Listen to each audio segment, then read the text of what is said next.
Now, how to find listings in today's low inventory market. We'll go through this first. I'm going to give you 5 things, and then we're going to give.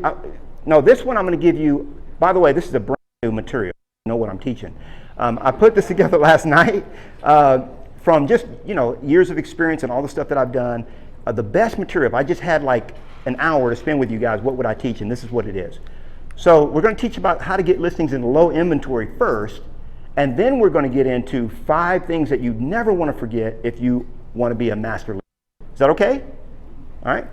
How are we doing on time, Elizabeth? Because I want Elizabeth and I to get together.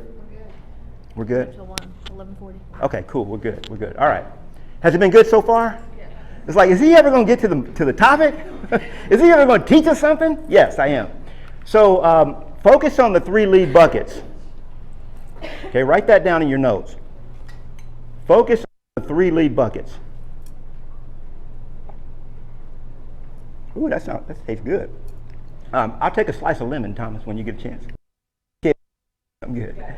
Focus on the 3 lead buckets. Now, here's the thing, when you're focused on listings, I'll just put it to you this way. I was in Sacramento, California, actually Elk Grove. Anybody ever been to Elk Grove, California? So I was there at my buddy's house, Kevin Cooper, and I was taking a shower, and I got this thought in my head, like an epiphany. Anybody ever got an epiphany or something like that when you're in the shower? Why does it come like that, right? In the shower, you're like, ooh, boy, that's a good idea. You don't have no writing paper or nothing. You're just there, Anyway, so the idea, the thought was, where are all the listings that I've taken come from? Where have they come from? And at that point, I had taken like 700 or 800 listings. But I knew the source of the listing. There was about 12 different sources. But I wanted to kind of taper that down. And as it turns out, that all of those listings came from 3 lead buckets. So I always like to teach.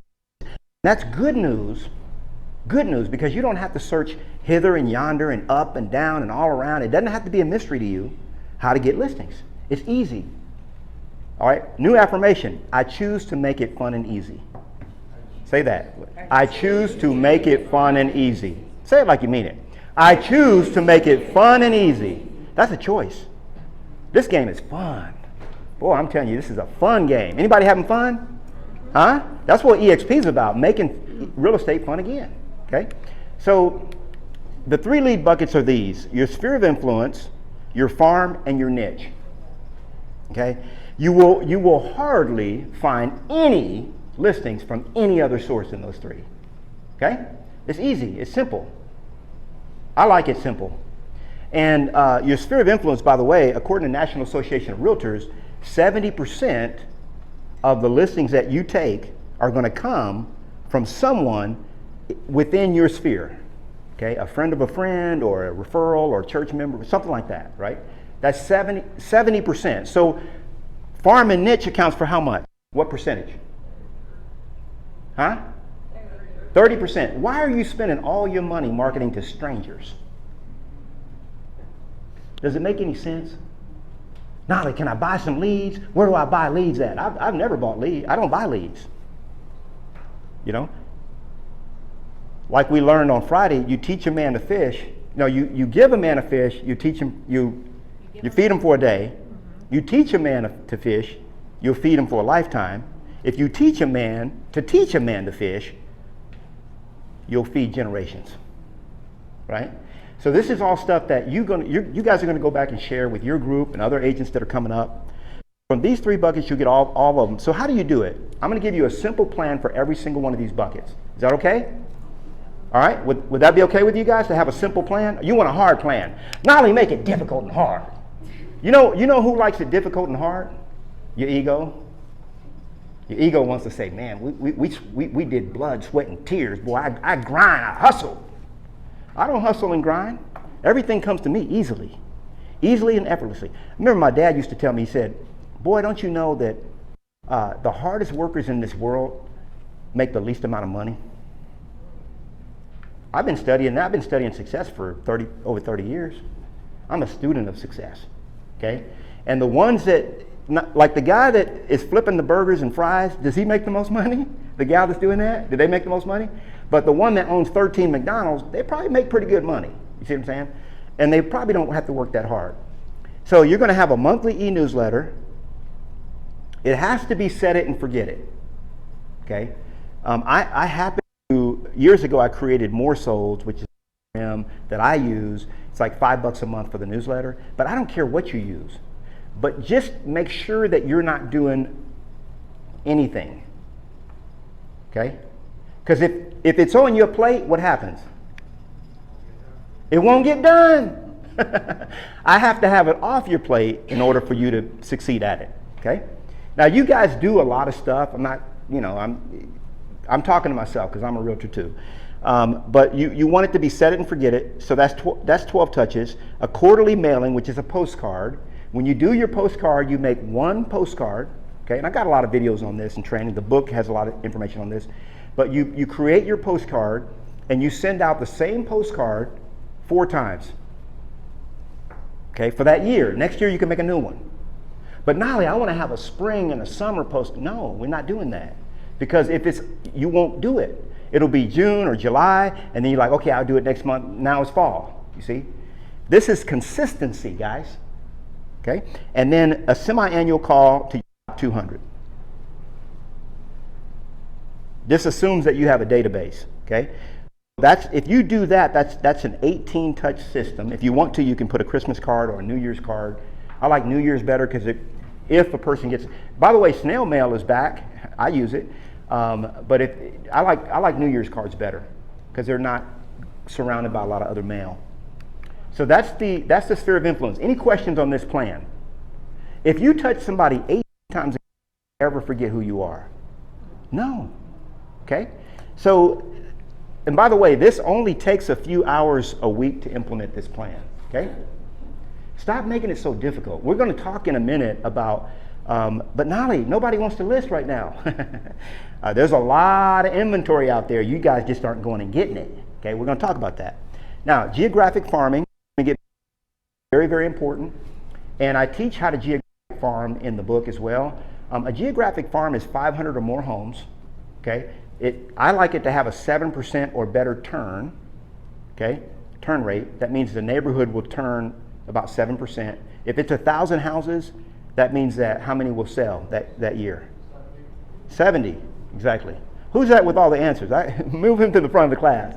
I'll start teaching with me here. So at least a 7% turn. It should be nearby, okay, and it should be in the price range that's commensurate with your goals. Make sense? Because it costs just as much money to farm to the hood as it is, I say, the good, right? Any neighborhood, it costs the same amount, right? It's like 19 cents per house. By the way, did you know you can farm for free? I don't pay for my. How many of y'all farm for free? Do y'all just like buying stuff? Where's my order forms? So what I do when I farm, if I'm going to do 1,000 houses, it's like 20 cents a house with EDDM, every door direct mail. 20 cents a house. What's that? 1,000 times 20. Where's my math guy here? 20 cents times 1,000. What's that? Come on, guys. Are y'all awake? $200. 200. Okay. Now, how much is it going to cost to print 1,000 postcards? How much? Tell me. 1,000 postcards. How much is it going to cost to print those? How much? 100. I can't hear you guys. Are y'all talking to your table or are you talking to Uncle Knolly? This is Uncle Knolly in the house. Y'all don't have to be shy. You don't have to be shy in my class. That's the other class. Is EXP in the room? What's up? EXP, baby! Huh? All right, yell those answers out. It's no wrong answers in my class. We're going to... $200. Okay. Write this down. Gotprint, GOTPRINT.com. Because obviously you guys are shopping at the wrong place. Okay, it's like $40 for 1,000. I can get 1,000 business cards from Gotprint for $15. Okay, Gotprint.com, GOTPRINT.com. So now we're at $250. On the back of my postcard, I have 4 trades. 4. Track with me here. I have a landscaper, I have a roofing company, okay? I have a house cleaner, and maybe a painter. Each one of those pays me $75 to piggyback to 1,000 houses.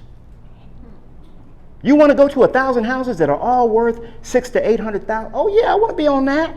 Well, it's 75 bucks. 75? You mean 750? No, 75. I get 4 people to say yes. How much did my mailing cost?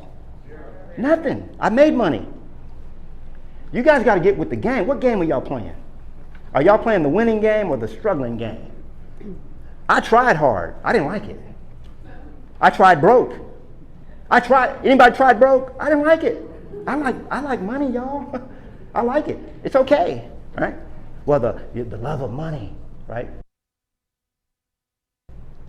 The love of money is the root of all evil. But when you look at all the wording, the phraseology, the Greek, the lexicon, all that, what it means is if you love money to the exclusion of all else, how many, y'all know some people like that? You love money to the exclusion of all else, okay, then you got a problem. Okay, that's not good. Now, that's geographic farming, your niche. You got a niche to get rich. Here's the thing about niches. What do you, 2 questions I'm going to ask. What do you offer that most other agents in the room do not? Ask yourself that question. Why should a client use you versus the person sitting next to you? Because a lot of times you guys get upset. When Uncle Knolly was playing the game hard, I played. I went up against anybody. I had a gal the other day that was upset. Somebody in our group went out the listing over her. She was all upset. They stole my listing. Didn't nobody steal nothing from you? It wasn't yours in the first place. And they didn't steal it. Okay? I went up against my broker at Remax, Mark Minshew. Some of y'all know him. Several times, and I got it. There was no, you know what we do? We go get a high five, maybe go out to lunch. That's what we call those war stories. Sometimes my boy would get it. You know, so one of my friends would get it over me, right? And that's just fun. That brings up the game. See, the only way you can bring up your game, you guys call it competition. There's no competition. There is no competition. That's just something that you came up with in your head. Oh, it's very competitive, right? Those of us that do high volume know there's no competition out there, right? The only competition you have is you. Who is your best friend when it comes to reaching your goals? You are. And who's your worst enemy? You're your only competition. Okay? So that's your niche.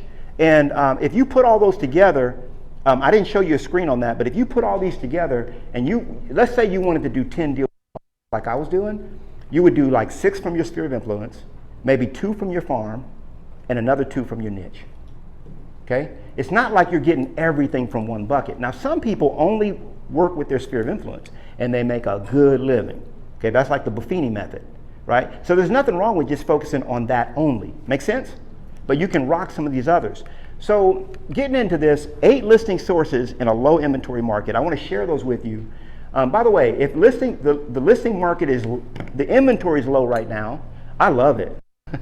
But what are some sources? Let me just hear. What are some ways that you can generate more listings right now in today's market? Just what have you guys been doing? Let me hear some. Past clients. Write that down. If I had my whiteboard, I'd be up here. I'd have Thomas writing all this down for you, but we love you, Thomas. I always find one person to pick on. I need another person too. Raise your hand if you want to get picked on. Okay, what else? Past clients, what else? This is called participation. No, Knolly, we just want you to tell us everything. I can do that too, if that's what y'all want. I aim to please. Anything else? Past clients, what else? How can we get some listings? For sale by owners. Okay, I like that. What else? Yeah, sphere of influence, past clients, sphere of influence. Yeah. What else? Neighbors of a current listing. Ooh, y'all hear that? Did y'all hear that? See, she didn't speak it with that EXP energy. She said neighbors of a current listing. Neighbors of a current listing. Any others? Write that down. Expireds. Okay. Well, if you got an expired in today's market, boy, you got a dog on your hands. You know what I'm saying? Y'all understand what I'm saying? But that's another source. Write it all down. What else? Out-of-state owners. Out-of-state owners. Huh? Write that down. Renter. People that is. What do you say? Rental properties. Yeah, people that have, exactly. Unload your rental right now because it's hot. Yeah? What else? Social media. Yeah, get out there on social media. By the way, when you're doing social media, it's good. But I want you to augment what you're doing with social media, right? Because that allows your SOI and your people to see what you're doing, right? But if you rely all on social media to get all your leads, then what you're doing is you're saying, I want a stranger-based business. And Uncle Knolly's trying to get you away from that mentality. That's what most coaches teach, because the more we can sell you, come on now. I made my living going to market centers, and I had good products. My stuff was good. I had very, very, very low amount of people that would ever return anything that I sold, because I got results. But we learn anybody ever follow Russell Brunson? Any Russell Brunson, ClickFunnels, all that stuff? I mean, trust me, I know how to sell stuff, okay? And it used to be, EXP took all that away from me. That's what I love about EXP. Used to be I couldn't go anywhere without selling. I'm raising up. When I went to Keller Williams offices, I would get out of that office with $20,000 to $30,000 in orders on every single office I spoke at, okay? And I was giving them good value. There's nothing wrong with spending money, okay? You should spend money, right? It takes money to make money. But the point is, have a SOI-based or three-bucket-based business, not a stranger-based business. Does that make sense? By the way, I never said that term before. I like it. Stranger-based business. I like that one, boy. I'm going to use that one. Are we recording that? Yeah, okay. All right, so let me just share with you a couple of strategies. Number one, trial listing. A trial listing is a listing where you're talking to somebody that's considering listing their house, but they don't want to make a full commitment. This strategy works in any market, by the way. It's called a trial listing. So I learned this from a buddy of mine, Rand Smith, who's now at EXP, old school coach, and he said what you do is you say, Mr. and Mr. Seller, and I've used it many times where they're like, well, I'm not really sure if I say, let's just do a trial listing. And I just leave it at and say, well, what is a trial listing? That's what they're going to say. I say, well, a trial listing is where we just put your house on the market for one weekend, or maybe even 7 days. It's just a trial. Let's just see what the market's doing. Oh, I like that. I'm telling you, they love it. They love it. They just want to test the market. Okay, that's a trial listing. And a lot of times, what will happen is you'll be able to get a trial listing where you weren't able to get a commitment before because it just feels easier to them. Does that make sense? And what I do on a trial listing is I go ahead and list it for the full term, 6 months or whatever your term is. But in the back, I think it's paragraph in the listing agreement, I think it's 15, and where you can put extra notes or whatever. I put that it's not really special provisions in the listing agreement, I don't think. There's some paragraph there that's blank for you to fill in whatever you want, and I think it's paragraph 15. And in that, basically what I say is seller may terminate this listing at any point after 7 days. Does that make sense? And what do they do? What do they not do after 7 days? Terminate the listing, because we're already in the game, right? That's a trial listing. Good strategy. Number two, and by the way, you can call your sphere of influence and say, hey, I'm offering this trial listing program. Do you know anybody that might be interested in just putting their house on the market for the weekend? You know you're going to get it under contract. you take the listing on Thursday, you put it on the market Friday, you have all your offers in by Sunday, and then you're through your trial. Pre-NODs. I love pre-NODs, pre-notice of defaults. These are kind of difficult now, but still write it down as a future strategy, because there's a lot of people not paying their mortgage payment right now. Okay? There's a lot of people that are not paying their mortgage payment. And whether or not the moratorium continues or doesn't continue, doesn't matter. These people are in trouble.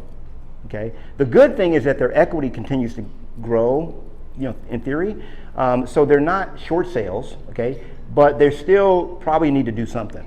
Okay? Those are called pre-NODs. And there's actually companies that will sell you those names of people that have missed. Because here's the thing, Chase did a study way back in the early 2000s that if somebody misses one mortgage payment, they're 50% likely to be foreclosed after just one missed mortgage payment. Okay, so pre-NODs is old expires. I like old expires. So those are people that had their house on the market, years ago. They took it off and they're not back on the market. They've never put it back on. Old expires. Your sphere of influence. We talked about that. We've gone over that. But when you call your SOI, what's your script? when you call them right now in this market? Anybody afraid to call your SOI? Okay. Yeah, be honest. Be honest with me. We only got 2 people that's afraid. I don't call my SOI. You don't call yours? You have somebody to do it? No. Okay. I'm afraid. It just doesn't get done. So, by the way, you can delegate this, but it's really, like, a lot of people would teach you never delegate this, but I've come up with a sort of a way you can. What if you have a small SOI? You just move back and Yeah, if you have a small SOI like I did when I moved to Harlingen, Texas, and my wife was from there, but I really didn't know. I mean, look, her family wasn't buying houses. Let's just face it.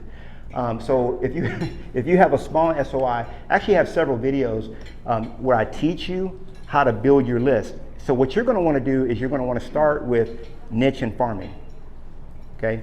Because your SOI is just not built up yet, and then you're going to want to tap into other people's SOI. So the people that you have 200 or 300 friends. It's like, hey, and then you figure out how to get into those bigger circles, right? But you got to get out there and start meeting people. This is a contact sport, okay? This is a contact sport. You got to contact people, all right? Make sense? I actually have videos for if you're. By the way, if any of you that raise your hand if you do 40 or more deals a year or 30 or more deals a year. Raise your hand. Okay? Is it only Elizabeth? So Elizabeth can parachute into any city in America and be the top agent within 24 months. Maybe not the top agent, but she'll still be a very big agent in that city within 12, 24 months, okay? It's mindset, guys. It's not really, even strategies is not even, okay? So probate. Probate's another big one because when people, what's probate?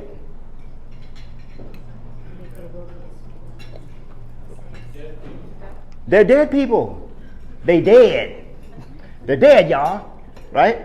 So by the way, if somebody dies, oh, they're dead. Scripture says that precious in the eyes of the Lord are the death of his saints. So it's a glorious moment. When I leave here, I'm good. You cry for me if you want to. That's good. I'm okay with that. Uncle Knolly's good with that. But I'm good. I'm straight. Oh boy. Anyway, we won't get into that. That's another class. But the point is, probate is dealing with dead folks. We used to have a guy that I partnered with that did probate short sales. You talk about a niche. This is way back in the day. They're dead and they don't have equity. Anyway, that's another story. But probate, if you die, you probably have to liquidate that property, right? In many cases, you got to liquidate it because you ain't here no more. So you don't care about the market. Your house is gonna. So probate's a good niche because these are people. By the way, there's 3 kind of sellers. Can anybody name me the 3 kind of sellers? Nobody? This stuff I learned like with 60 days in the business. Are y'all students of the game? There's 3 kind of sellers. Those that, I'm gonna give you a hint. Those that want to sell, those that Need to sell. Okay, she said it right here. I can hear her because she said it. By the way, if I'm giving out prizes now, but you got to speak up because Uncle Not. Is it my hearing that's going? Does that happen when you're 51? We got anybody over 50 in the house? No, just kidding. So thank you. So I'm going to repeat them. There's people that want to sell. There's people that need to sell. I need to sell my house. And there's those that have to sell. Probate, that's one of them. I have to sell. I'm dead. I'm gone, right? I got to sell. So that's one. Divorce. That's another one. Well, the market's, no, it doesn't matter. You got to liquidate that property. You guys are splitting up. It's over, you know? And so, by the way, I love working with attorneys. When I had my record label, we had 4 attorneys on retainer paying $10,000 a month in fees for our law team, okay? It got to the point where, are we recording still? It got to the point where I learned how to write my own contracts, and then I would just give it to the attorney to bless it. Like, hey, tweak this a little bit so I could save on your fees. But I love attorneys because they are, they're not really emotionally attached. It's just a deal. And if you're super ultra professional, some of you guys came from previous professions, some of you guys are not very professional, and y'all need some etiquette classes, okay? And like I know how to talk, like I know how to talk proper when I want to, but when with my EXP family, I can talk however I want to, right? And I'm not, look, Did y'all, wait a minute, hold on a second. Let me just get some permissions here. Did y'all want me to tell the truth, or y'all want to just hear what you want to hear? You want to come out the same way, or you want to come out with a little something different? You want to tell the truth? I'm going to tell the truth on you. Most of you guys are not professional, period. Why? Because you've never been in a professional environment, most of you. Some of you have.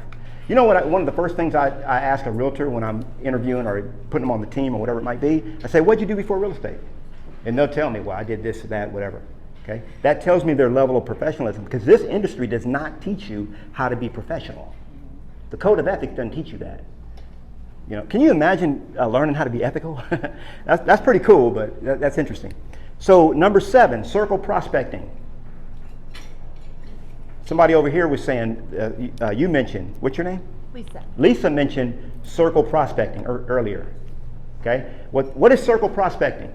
Okay, what that is for those that don't know, what that is you go around to the doors around the house that you have listed, okay, and you knock on that door. You've got all the offers that came in on your listing, okay. You got 7 offers on it, or God forbid, I had Mina in my group got 55 offers on a listing. Is that crazy or what? 55? Like, why didn't you shut that down? Anyway, you go with a stack of your offers. You say, look, you don't have to print the whole offer, but you got a couple pages. You say, look, I got 7 offers on that house around 102 Maple. I got 7 offers right here on it, and I got 6 people that didn't get it, and they're ready to buy. Who do you know in the neighborhood right now that's looking to potentially sell? Because neighbors talk. And when you actually have the offers in your hand, it's like, no, I'm not going to let you see them. I can't show them to you. I'm just telling you, I got 7 offers. 1 person got it. 6 people don't have a house. And my job is to help them get a house. Okay. By the way, I never gave you guys an SOI script. Sometimes y'all have to stop me. That ain't me, y'all. That is not me. Sometimes, hey, we was on a Zoom call yesterday, and this guy was unmuted, and he broke it. He broke it pretty good, boy. Anyway, that wasn't me. So let me give you a quick script for your SOI. Is that okay? Yes. I want to give you some. I'm giving you guys money. Do y'all realize I'm handing out money today? Y'all know that, right? Okay, so here's a good SOI script. Hello? Y'all like that one? How you doing? That's it. Just call them. See how they're doing. And by the way, just talk about them. How'd you make it through COVID? Whatever. Your kids just graduated, whatever. And then they're always going to ask, well, how are you doing? They're always going to ask. Are they not going to ask? If they don't ask you, just delete them. Get them off your database, right? But they're always going to ask you, well, how are you doing? Well, I tell you what, I'm doing pretty good, but I got a big problem right now. I mean, it's really big. Oh, you know what? Maybe you could help me with my big problem. Well, what's your big problem? Well, my big problem is inventory. I don't have enough. I need more. Everything that I list sells. By the way, who do you know that's looking to buy or sell right now? Y'all like that script? Okay, you got a big problem, because a lot of you guys don't want to ask for business because you don't want to seem hungry. Oh, they must not be doing good. They're asking me for business, right? That's a way you can do it and say, hey, I got this big problem. Maybe you can help me with it. What did I do with my clicker? What did I do with my clicker? I put it somewhere. Did I put it in my pocket? I'm so thin when I have stuff in my pockets, I can't tell. So, that's weird right there, but that's how it is. And off the market listings. I got one under contract yesterday where it was just my friend had told someone in the neighborhood that he was thinking about selling his lot. And by the way, nowadays I'm afraid to tell people what their properties are worth, because it's crazy. I used to be like, look, I can tell you within 25 cents what your house is worth. That's me. I know the game. Now I don't know what these people are doing. These buyers are crazy. They're nuts. My wife was like, don't use that word, that term, crazy. I'm like, that's the only term I know without going over and using some of the other terms I could use. But his lot, lakefront lot, but to me, like, everything I could see is worth like $300, $350, less than an acre, okay, over in Valente. And this guy, he told this guy he wanted $600,000. And I'm just shaking my head. I'm like, man. So the guy offered him $520. That's still way, Anyway, we settled on it. But the point is, it was a neighbor who he had just mentioned to, hey, I'm not going to list, but I might list, but if anybody's ever interested, just let me know. And so it was just word of mouth. Okay. By the way, there's a lot of people like that that are off the market that you could actually, if you did the right kind of due diligence and research, you could find a lot of people that are maybe interested in selling. Like we mentioned earlier, people that have rental properties, this is a real good time for them to liquidate. They don't have anywhere else to, they don't have to move anywhere else when they do that. So this is 8. Everybody got this? Y'all got these written down? Keep going? Okay.